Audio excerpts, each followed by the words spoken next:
When you look at what PennDOT is able to bring in terms of revenue, last year there was about $4.5 billion between the gas tax and things like registration fees that went toward the motor license fund.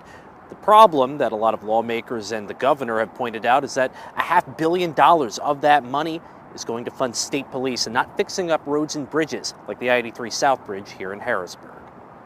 When you fill up at the gas station, Acting Transportation Secretary Mike Carroll says roughly 8 cents from every gallon goes to state police and not infrastructure. Preserving that 8 cents a gallon will allow PennDOT to be able to do with those dollars what it was intended to do. Carroll on Tuesday told lawmakers with the House Transportation Committee that it's time to free up hundreds of millions of dollars that could otherwise be spent on fixing or building new roads and bridges. Without the need for tolling, without the need for increased fees. Governor Shapiro wants to reduce how much money from the motor license fund goes to state police by about $100 million each year.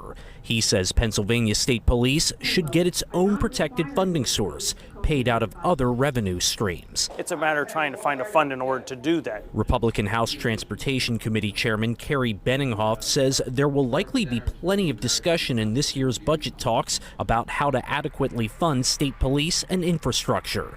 But there's also growing talk about making sure electric vehicle users pay some sort of fee to offset fewer dollars paid in gas tax. If that's the way society wants to go, so be it. But it's not fair that a vehicle weighs just about as much as any other gasoline or petroleum-based car is still putting the same wear and tear.